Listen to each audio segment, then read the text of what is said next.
and this happens to me all the time. Like I create something, I market it, I get paid for it. And then I'm like, well, I know I just want to go create something new. And I'm like, oh, shit. But I'm like, oh, I have to deliver on the thing I just sold for like the next 6 months, but I'm like ready to go create the next thing.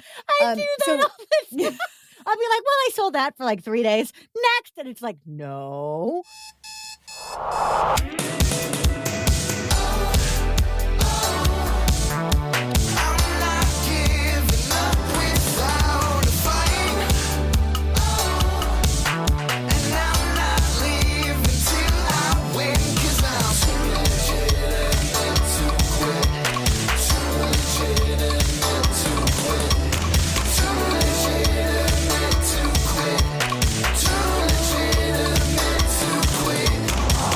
Welcome to Too Legitimate to Quit, instantly actionable small business strategies with a pop culture spin. I am your host, Annie P. Ruggles, and my guest today is the incomparable Sara Dean. Sara Dean is a mindset, business, and leadership coach. She's also the creator and host of the Shameless Mom Academy podcast, a top-rated podcast with 4 million downloads. Dang! Sara's biggest passion is helping women own their space. After enduring her identity crisis following the birth of her son, Sara took her background in psychology, health, wellness, and all of it, and rebuilt her identity one step at a time. Sara motivates and inspires women to stop shrinking and start shining. She is on a mission to inspire women and moms in particular to live bigger, bolder, braver, #every damn day. Sara serves women through her podcast, her Thriving Momentum Mamas membership community, her Tenacious Mamas business and leadership mastermind, and her annual event, Shameless Mom Con. When she's not supporting Shameless Moms, you'll find Sara with her husband and her 9-year-old son, building Legos and pretending to understand Minecraft. Sara Dean, the Magnificent, I will stop fangirling long enough, but only long enough, to ask you this important question. What do small business owners need to focus on this week? Small business owners need to focus on staying standing this week. Oh, we are in this moment of Omicron. I don't know what it's like where you live, but from what I'm seeing, it's the same everywhere where everyone's being taken out left and right. And staying standing is real hard right now. Yeah. And so I'm just going to invite people to stay. That doesn't mean ignore your needed rest or ignore your body if you're sick or anything like that. But it's like stay standing in whatever capacity you can so that you can keep going. Over the course of the last 2 years, there's been a lot of opportunities to sit down. And there's been a lot of good reasons to sit down, really appropriate reasons to sit down. And what I think we're seeing now is that the people that chose to stay standing, there's some really good payoff for that right now. And coming into 2022, even though there's still a lot of uncertainty. So as we have this regression into like, holy crap, what's happening? Is it happening again? Is everything shutting down? Stay standing.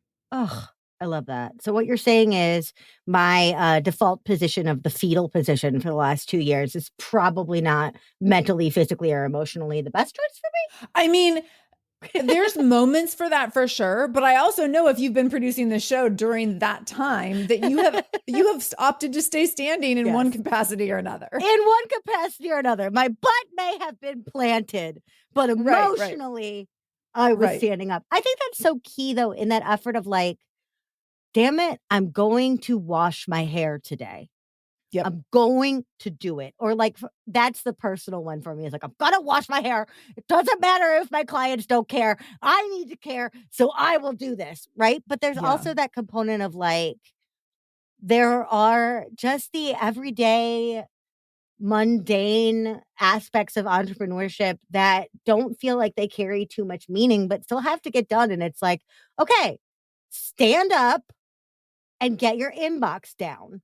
Stand up and send that uncomfortable email. Stand up and push back on a boundary that's being violated. Like, and that's so totally true, because it's been so easy to be like, well, I worked really, really hard yesterday. I had 4 interviews back to back and there's a pandy going, so I should just lay down. Right. And I've done that. No judgment. But so why do you think the opposite, in addition to the obvious, like, what do you think propels us not to stand? And is it harder to stay standing when you have little eyeballs on you, or is it easier? So I think that our inclination to sit down, lay down, and regress to the fetal position, I think a lot of times has to do with fear and uncertainty and the unknown and things being unpredictable and us not being able to control things. But I think there's this other piece that there's no immediate gratification. And so, and this started again 2 years ago. I started having this conversation with a number of my business coaching clients who were like, holy cow, what am I going to do? Like, I had just brought in all these new business coaching clients who'd set these amazing goals for 2020 at that time. And then everything fell apart. And they were like, okay, so bye? Like, we just shut it down? Like, do we just abandon the goals? Like, what do we do? And I had to figure out like what I was going to do as a business owner. But then I also had to figure out, as I'm shifting and pivoting all the things in my business, I'm also having to figure out how I'm going to coach other people to do the same. And my invitation to them was traction. And it was like, and now I'm still coaching a number of them. And so we laugh about this word because I'm like, traction. There are moments where there will be no immediate gratification, where you will not know what the payoff is going to be and you won't know when it's going to happen. And that makes it feel really hard to stay standing because you're like, I guess I'm just going to stay standing and working my ass off. But like, will it be worth it? I don't know. And will it be worth it? Maybe not for 3 years, maybe. But how will it feel if it does pay off in 3 years? And I can tell you from my own personal experience that from building traction when I had nothing else going for me. So that was exactly your point, like putting a boundary in place, replying to the emails, entering a hard conversation, showing up and leading when other people were opting out of leading, like doing all these things and being like, I'm not getting paid for this. I mean, there was months in 2020 where I was like, I'm just doing a whole bunch of stuff for free. I don't know where it's going to go. I'm real tired. I don't really want to work for free, but like, what else am I going to do right now? Right. And the traction that I built at that point has created massive opportunities for me in the last 6 months or so. I mean, like I was on the Dr. Phil show recently, and I'm like, yeah, that's because I built traction in 2019 that progressed into 2020. And I showed up for those opportunities in 2020, even though they weren't what I had planned at all. And they felt silly and inconsequential at the time, but it was those relationships and those relationships that I invested in. Yes. Even when I was like, this is going nowhere because no one can go anywhere, that those paid off. And so now it's been like getting on the Dr. Phil show or getting contracts to speak with Amazon, or like, there's been some really big things that have happened. And I can trace it back to, I stayed standing and I built traction when there was nothing else to do. And I was able to lean into like my own skills and my own talent, even when there wasn't going to be immediate gratification. And that's not fun. Like, that's not fun and sexy. No, it's like the really boring, tedious, sometimes ugly, painful part of entrepreneurship.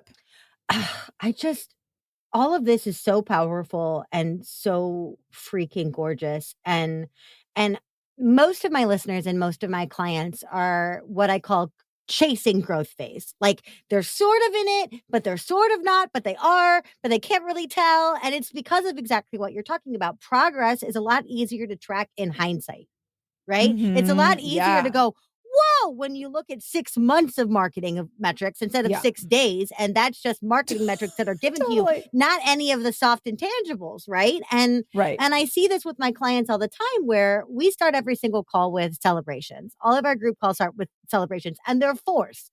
You have to celebrate. And sometimes we do the same thing. I love it. And sometimes we will get these kind of half-assed, like, I can't believe this bitch is making me celebrate today thing. And they'll be like, well, I'm celebrating that my podcast got like 100 listens yesterday. And I guess that's my celebration. And I'm like, lovingly, I'm like, bitch, do you remember how long you procrastinated starting that podcast? And now you're up to 100 listens the next day. Like, hold on, we got to go back. But I do the same thing. It's harder to see when it's not that immediate gratification, which I think immediate gratification for an entrepreneur is the most addictive substance in the world. And once you get a taste of it, it's so freaking hard. And that's why some things like speaking, like I heard you speaking and I immediately went up and I was like, oh my God, that was freaking amazing. That's instant gratification.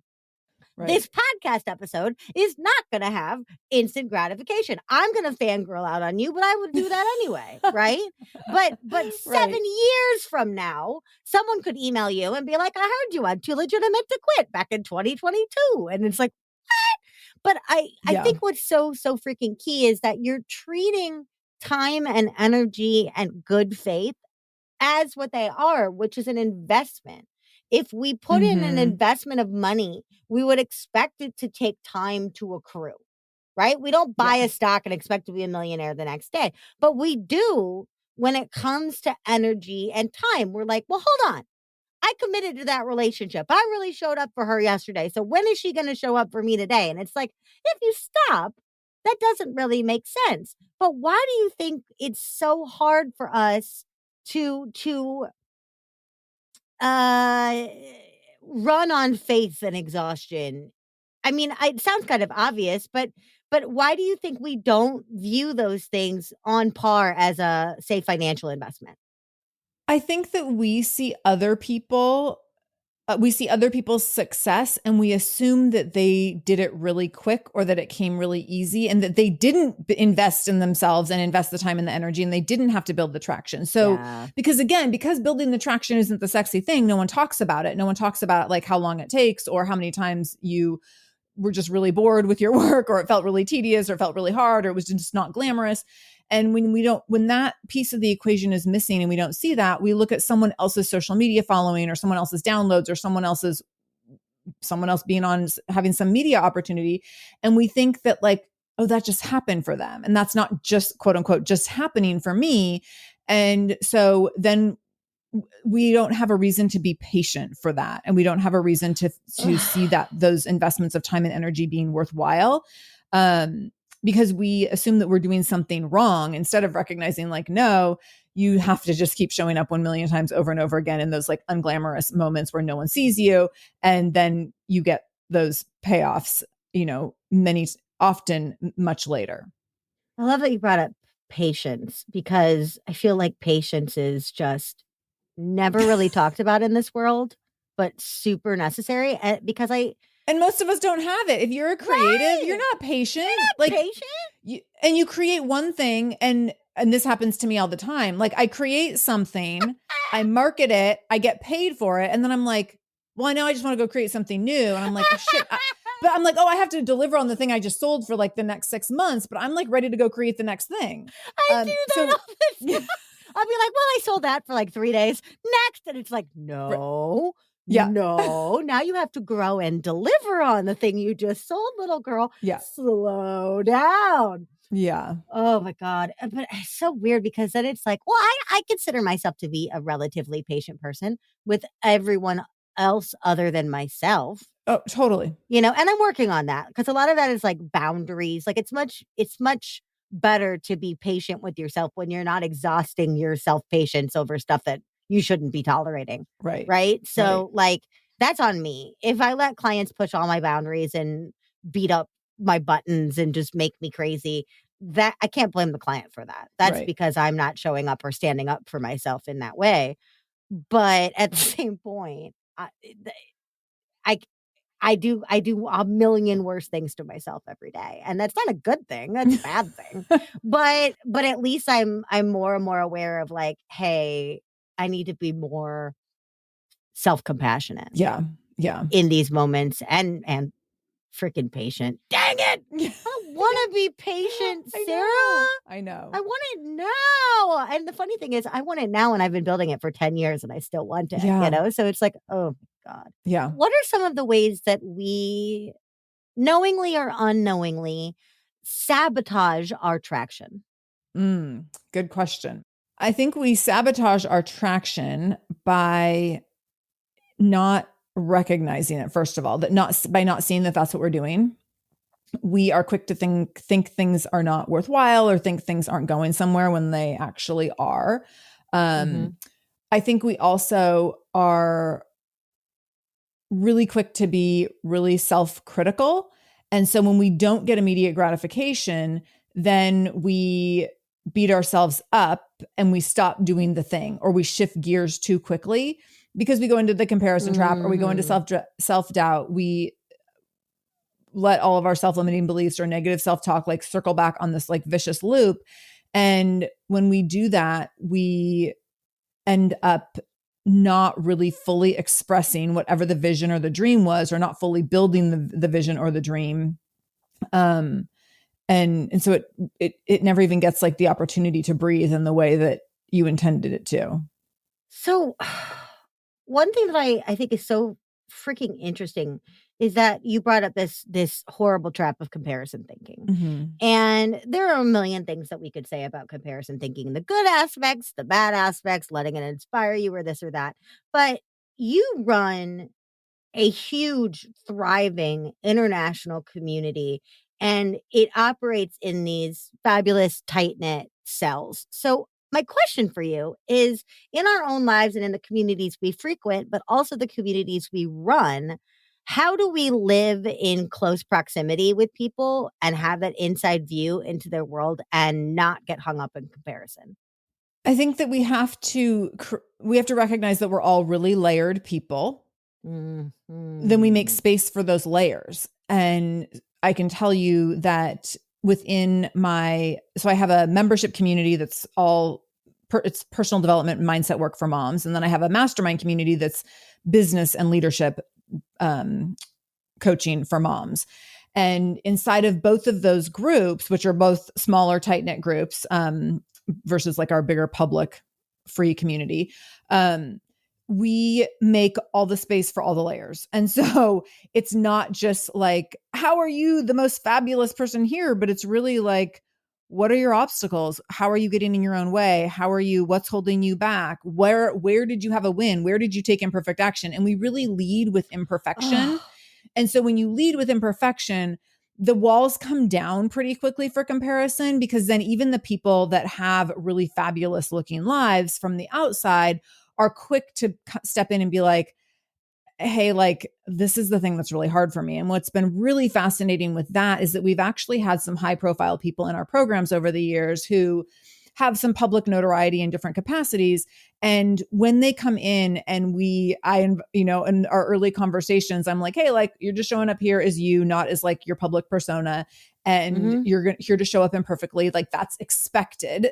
And it's amazing what happens when, I think if I were to have told our members, our communities in advance, like, hey, so-and-so is going to be joining, like immediately other people would be like, oh my God, like they're so accomplished, or they're so this or that or the other thing. But when they just show up on a call and the first time they go to speak, they talk about something that they're struggling with or some way that they were imperfect that week, immediately, like, we're all on the same page. So immediately, celebrities, they're just like us. Exactly. So it really we drop the curtain really quickly and create space for people to be really layered. And so when you do that, and there's that level of vulnerability, then the ability for us to connect quickly, I think puts us in a place of not leaving space for the comparison trap.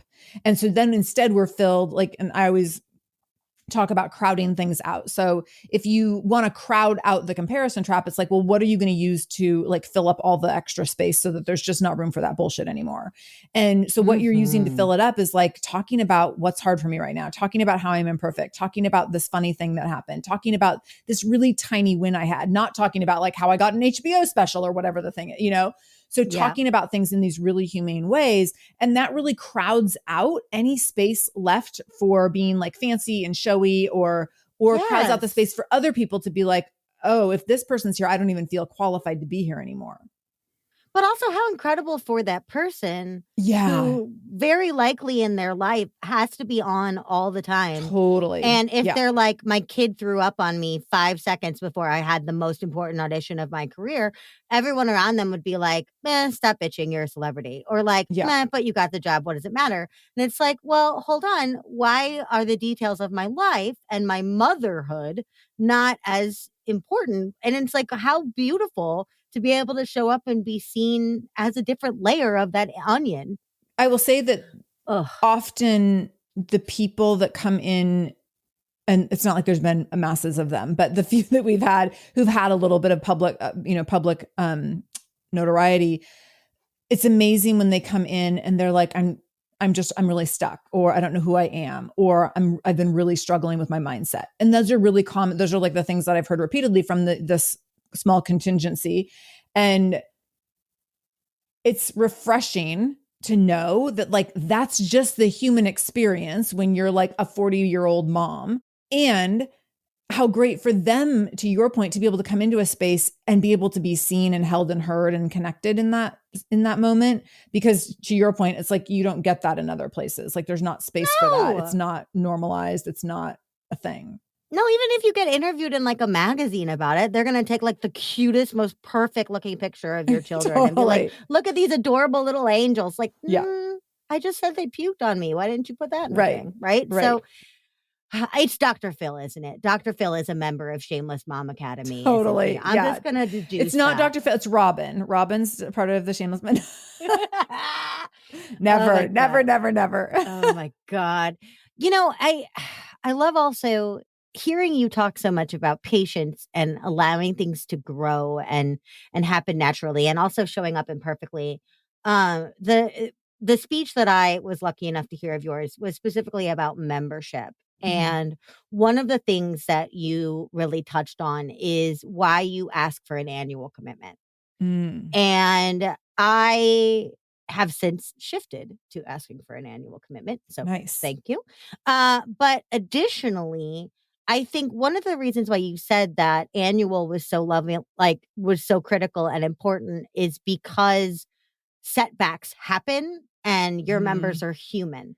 And I remember thinking, you know, that makes a phenomenal amount of sense.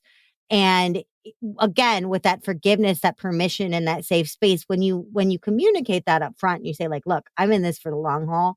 And if you fall down, which you will fall down, we'll be there when you get back up, and that's okay. I just think that is so patient, realistic, and powerful. And I'm curious, that's a different kind of patience, right? That's saying I'm going to be with this person for a whole year, and I'm going to be with them every step of the way for a whole year. And they're giving me a lot of patience by giving me a whole year. So how do you think we can foster patience in our communities and in our client relationships? Yeah. So previous to working with moms through my podcast, through the Shameless Mom Academy, I owned a gym. I was in the fitness industry for a number of years, and I sold memberships to it was a fitness studio, but we had this membership. We had like a one-on-one model where people could come in and do one-on-one training, but then we had this membership model for classes. And what I learned from business coaching was that for the financial viability of the gym, I couldn't afford, because of the overhead, like I could not afford to have people coming and going every month and not knowing what my revenue was going to be. Like that was just, especially Seattle real estate, like no, thank you. So I was like, I have to get people to sign these full year contracts. I don't need everyone on a full year contract, but I need like a critical mass to just know financially that like I can keep my doors open. Yeah. And so it kind of started with that, and business coaches who were kind of teaching me some things around that. But what I quickly noticed was that the benefit of that was that these women would come in, and because they were committed for a year, they made friends at the gym, and it became their cheers. It became the place where like they would walk in, everyone would be excited to see them. Certain groups had like so like the 6 a.m. women, it was like, they were like thick as thieves, these women. Like the 6 a.m. people, like the 5 p.m. people were like, I don't even want to know the 6 a.m. people because they're crazy. But so we had like the whole like 6 a.m. crew, and then we had the 5 p.m. crew who were like, we're here for this, and then happy hour. Like it was just this level of community that built out because they were there and committed over time. So it was worth it to them to invest in relationships and become friends. And so then we had women who were like traveling together and doing adventure races together and training for half marathons together. And they became like legit, really good friends. And this community became just this really precious place within the neighborhood we were in. And I recognized that was a benefit of having people commit to that year. And of course, because I'm working with moms, of course, there was times where they would be gone for 3 weeks at a time. Like a partner was traveling, and then a kid got sick, and then like they sprained their ankle, and they're like, oh my God, like, and which was incredibly frustrating. And that would be the reason and time that most people would just be like, you know what, I'm just going to like take a break and come back next year. But because they had this annual commitment, it was like, yep, 3 weeks is a blip on the radar over the course of 52 weeks. So we've missed you, but get back in here. Yes. And then they come back and people are like, oh my God, we missed you. And so it creates space for there to be those really natural moments where like life is going to throw you 18 curveballs at once and you're not going to know which way is up. And when you do come out of that fog, then you have that place to return to. So you're not just like sidelined indefinitely trying to figure out what's next. Instead, like, okay, things are starting to, return to quote unquote normal. And now I can get back in the game and I know exactly where I'm going. I'm going right back to that community that's held me all that, previous to this. So when I started in the Shameless Mom Academy, when I wanted to start a membership, which now we have called Momentum Mamas, I knew that I wanted the same thing. I did not want people bouncing in and out. And with Momentum Mamas, an even more critical piece for me was the deep work that we're doing. It didn't feel safe to me to let people come and go, because if I have members coming in and talking about these intimate parts of their lives and their intimate insecurities and struggles, and then I have other people just like coming and going all the time, and like they're in it for 30 days and then they're like, yeah, peace out. It's not safe. It doesn't feel and you're safe. like, well, I just heard all your secrets, but like, bye. It's just not, that's not the kind of community I want to be leading. That's not in integrity with my core values. And it's not in integrity with how I want to show up as a leader and hold space for people. And so this model has been more like the year commitment is for the safety of the community and for the sacredness of the work that we're doing. And then it also has the benefit of me being having some predictability of revenue. Before with the gym, it was more like, I need to figure this out. Like it was a revenue generated idea that then had the benefit of the community, which I didn't know that was going to be such a big benefit. And now with having seen that, I was like, oh, okay, so I want this benefit. Like I'm leading with this benefit that you get tapped into this community that's really significant and special and transformational. And then the benefit of, the side benefit of that is that also it gives me some predictability of revenue. And that's going to be really supportive of the overall business model. Well, it's a win-win-win-win-win-win-win-win. It just goes on and on and on forever. And I love that we're talking about fitness, because it goes to our earlier point of, if you haven't seen somebody in a really long time and you've been working out a bunch, you may not be able to see your progress. But when you see that friend, they're going to be like, your arms look incredible.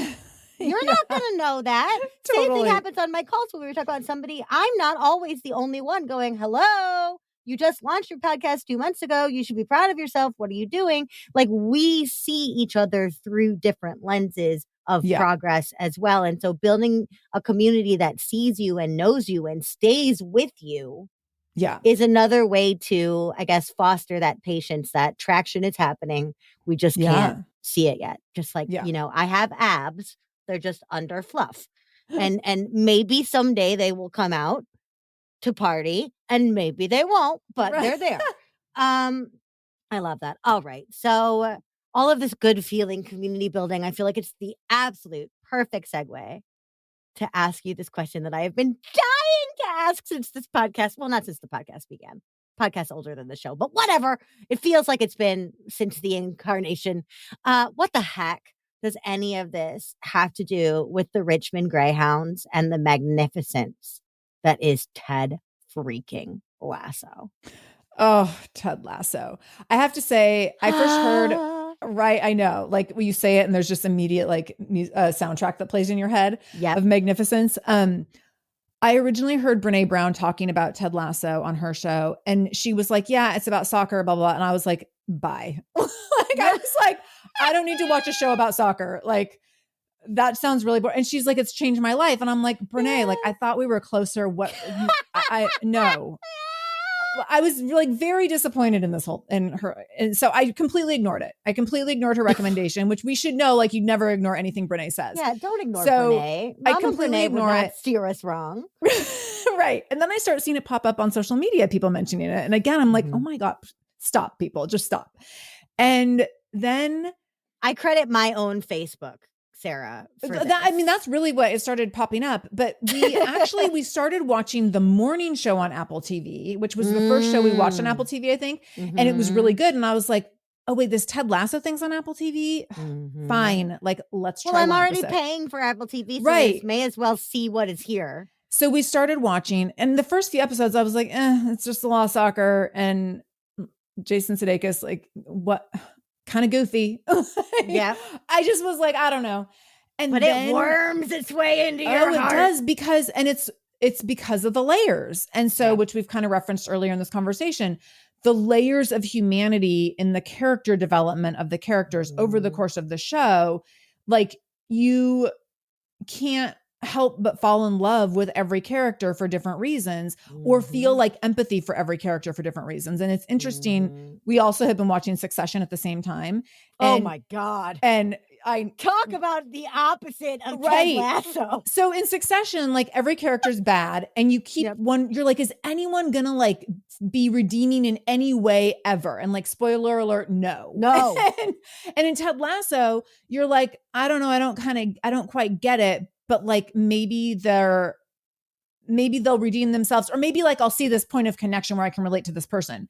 Yeah. And you relate to every single person in some way. Like, there is just this level of humanity that they bring about in that show that you end up at some point really being able to relate to every single character, because they do such a beautiful job with character development, that even though like Jamie Tart at the beginning, I'm like, screw him. And by the now I'm like, oh, Jamie, give me a hug, you know? Oh, I felt the exact same way about Jamie Tart. I was like, I hate this douchebag. Yes. Like, when he's like, do I have to wear a shirt to the funeral? I'm like, I'm going to murder you. Yes. And then like season 2, I'm just like, Jamie, I want to be your best friend. Yeah. I just want to carry you around in my pocket, because nobody's full villain or full hero. Yeah. Including Ted. You're cheering for all of them. Yes. You cheer for all of them because they're so complex. Jason Sudeikis said, and I just thought that this was hysterical. He said, somebody asked him, like, why do you think Ted Lasso is such a successful show? And he said, honestly, I don't know. It's about the two things all Americans hate: soccer and kindness. And I was like, but I think that's the other thing, is that Ted Lasso is really a show about how you treat people. Totally. And I think it's about how you treat people, and also understanding that everyone comes from somewhere. Yeah. And so, like, what are we bringing to the table that or what is someone bringing to the table that we don't see?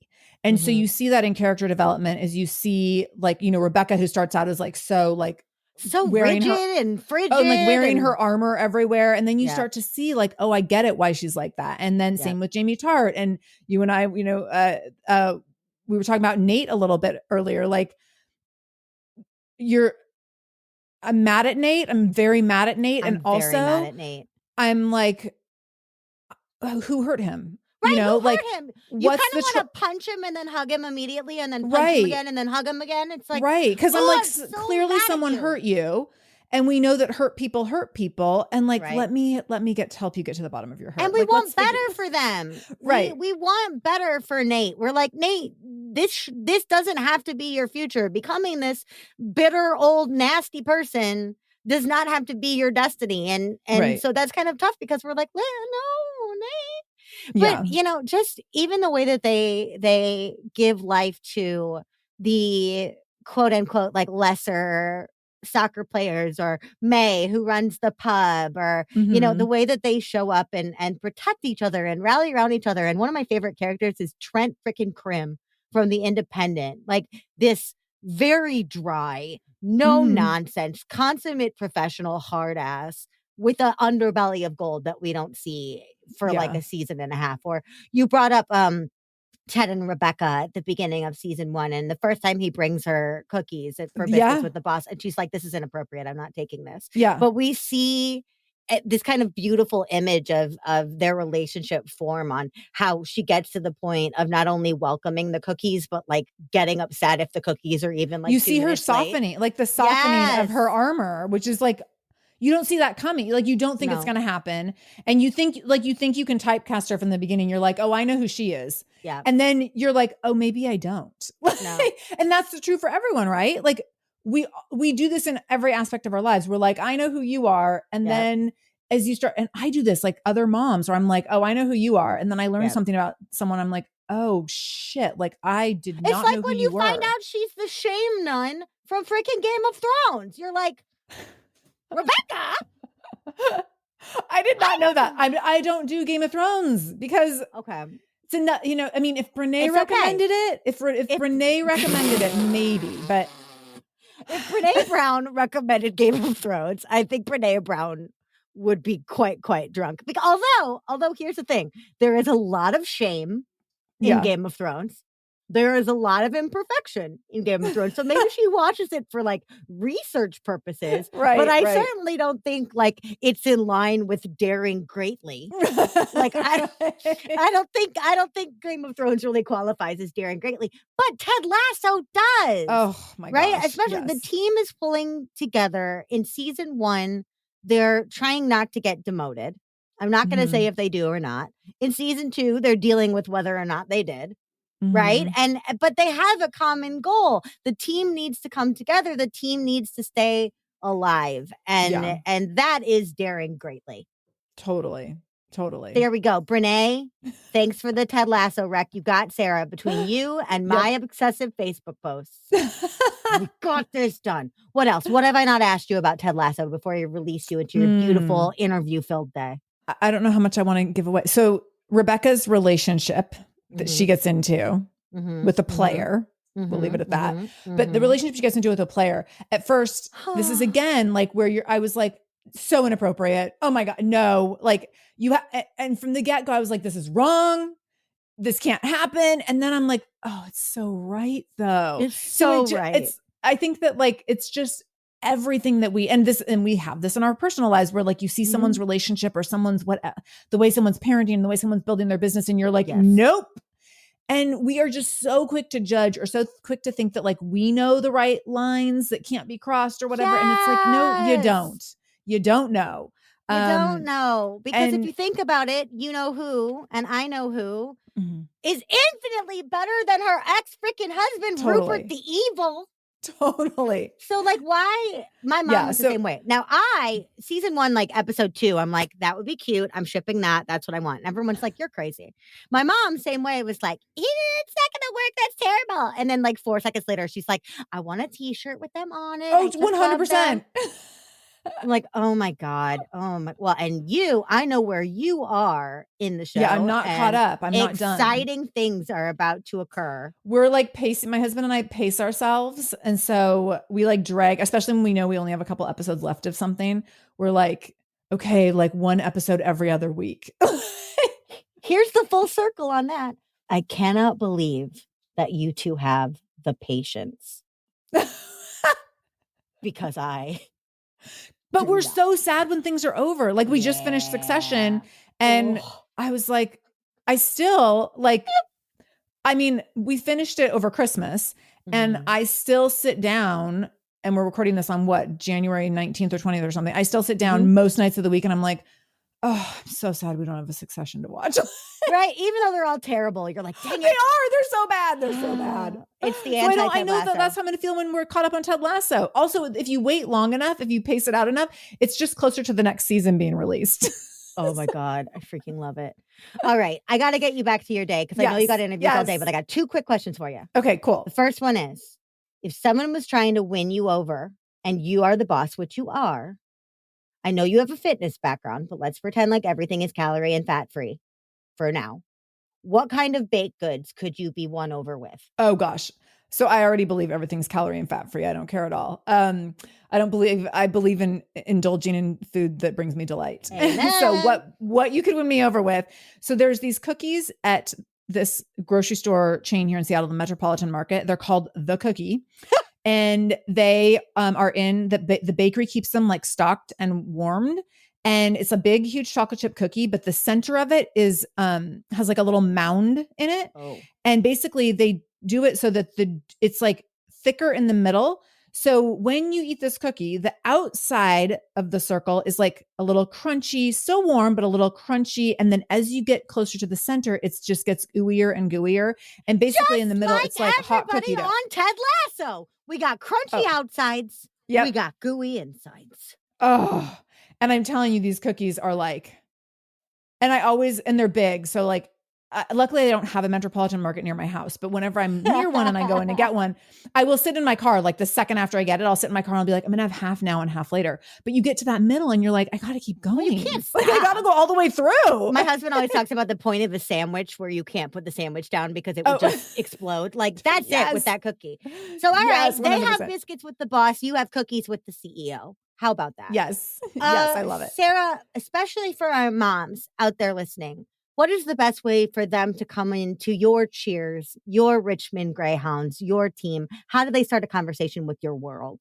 Yes. Thank you for asking. I really appreciate that. So if you are I'm going to start with if you're a mom, but keep listening if you're not, because this might also pertain to you. So if you're a mom, for sure, subscribe, listen to the Shameless Mom Academy podcast. So it's personal development for moms. It's not business specific. I talk about some of my business stuff on there, but it's personal development work for moms, mindset for moms. We have 2 episodes a week.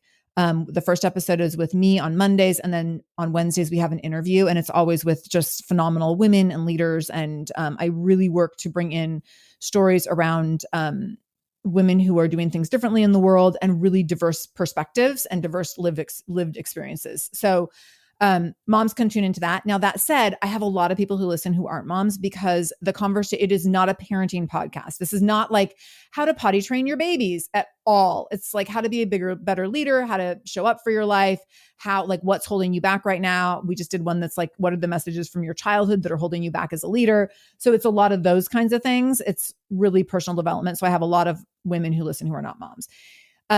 So anyone can tune in and discern if it's for them or not. If you're a mom and you want more community, we have a free community. If you go to shamelessmom.com/Facebook, and that's our free Facebook community. And any moms can join that to get tapped in and connected to other moms, other shameless moms. The podcast, the Shameless Mom Academy, you can find on any platform where you listen to podcasts. So Spotify, Apple Podcasts, Castbox, Pandora. Is that still a thing? I mean, like wherever. One could say, she's here, she's there, she's every fucking where. Sara Dean, Sara Dean.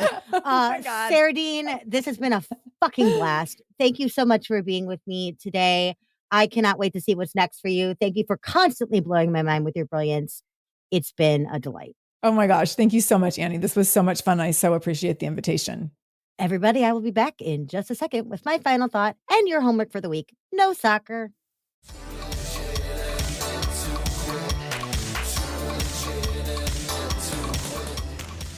Well, hey there, listeners. I'm always so comforted and intrigued by the idea that we as humans have layers upon layers of depth to us. And this shows up in pop culture a ton, not only in Ted Lasso, which we just talked about, but also in Shrek and Pride and Prejudice and Star Trek, you name it. Anywhere you've ever heard, don't judge a book by its cover. And yet we are encouraged to judge our prospect by their demographics. Now, every marketing person on the planet has their own unique approach to avatar, basically the distilled essence of your ideal client served up on a plate that's ready to buy. And I've seen brainstorming questionnaires about this that run the frickin' gamut. I have been personally asked everything from my ideal prospect's favorite pizza topping to how much they spend per day down to the cents. But neither of these questions actually tells me a thing about what I really need to know in order to sell beautifully and serve triumphantly. I need to peel back the exterior and get to the layers of feeling underneath. So, once upon a time, I created my favorite worksheet ever, which I call the ideal of your ideals. It's a part of every project and program I have because it cuts right to it and addresses your, albeit fantasy prospects from the inside out, fears and all. I could think of no better way to honor today's lesson, Sara, and the phenomenal gift that is Ted Lasso than share some of that worksheet's prompts with you. If in doubt about your ideal clients, feel free to answer for yourself. We are quite often, remember, client zero. What don't they understand? What myth is slowing their growth? What feels out of their reach, but is really quite accessible with the right teacher or tools? What do they value? What traits foster confidence and trust in them? What gestures or causes delight them? Who are their personal heroes? Whom do they admire and want to emulate? Who has burned them? Or how has your industry failed them in the past? What specific objections or fears have been left behind? And finally, what metric of success actually matter to them? How will they know that what you're doing together is working? How will they measure the quality of their days or weigh the inevitability of their successes? And my favorite of all the questions, how will your prospects celebrate once they surpass all their own expectations?